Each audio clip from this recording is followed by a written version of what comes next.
সন্ত্রাসীরা অপকর্ম করে ওই পাহাড়ের দিকে চলে যায়। যেই ঘটনাটা ঘটে, সত্যি ঘটনা আপনারা অবশ্যই প্রকাশ করে দিবেন। আজকে এটা ছিল আমাদের একটা মত বিনিময় সভা।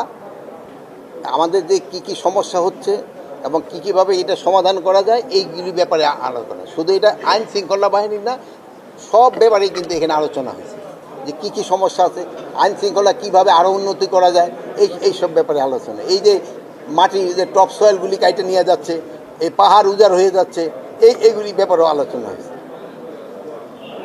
এখন আপনার কি স্পেসিফিক কোনো কিছু জানার ইচ্ছা আছে কিনা? ফটিকছড়ি, রাউজান, তারপরে আপনার পটিয়া, সাতকানিয়া, এই এলাকাটা হলো আপনার হলো পাহাড় এবং সমতল, দুইটারই কিন্তু সংমিশ্রণ। আর চিটাগাং ডিভিশনের হলো আরেকটা হলো, এই ডিভিশনের মধ্যে পড়তে সব পাহাড়, সমতল ভূমি এবং সবুজ বনাঞ্চল।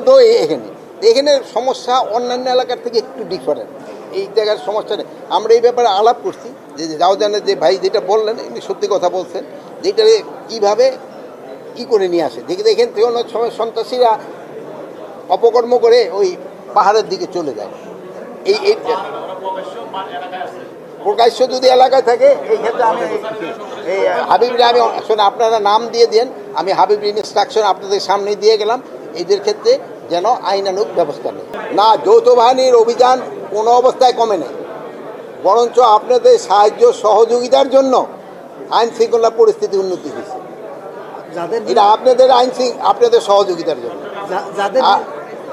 আরেকটা জিনিস হলো, যেই ঘটনাটা ঘটে, সত্যি ঘটনা আপনারা অবশ্যই প্রকাশ করে দেবেন, তবে আমাদের কাজ করতে সুবিধা হয়। কিন্তু অনেক সময় আছে দুই একজনে হয়তো ঘটনাটা সত্যি না কিন্তু প্রকাশ করে দেয়, সেই সময় অনেক সময় ইনভেস্টিগেশন করে যদি দেখা যায় যে ঘটনাটা সত্যি না, তো অসুবিধা হয়। প্লাস প্রাণ সসের মাখামাখি টেস্ট নুডলসকে করে তোলে আরো ইয়ামি, আরো জোস। প্রাণ সসের পার্শ্ববর্তী দেশের সাংবাদিকরা এই সুবিধাটা নেয়, যেহেতু জানেন যে তারা কিন্তু মিথ্যা সংবাদ বেশি পরিবেশন করে, যে ক্ষেত্রে আপনাদের একটা সুনাম আছে, আপনারা সত্য সংবাদ সবসময় দিয়ে যান। এই জন্য আপনাকে ওই ক্ষেত্রে দুই একটা হইলে কি ওরা একটা সুবিধা পেয়ে যায়।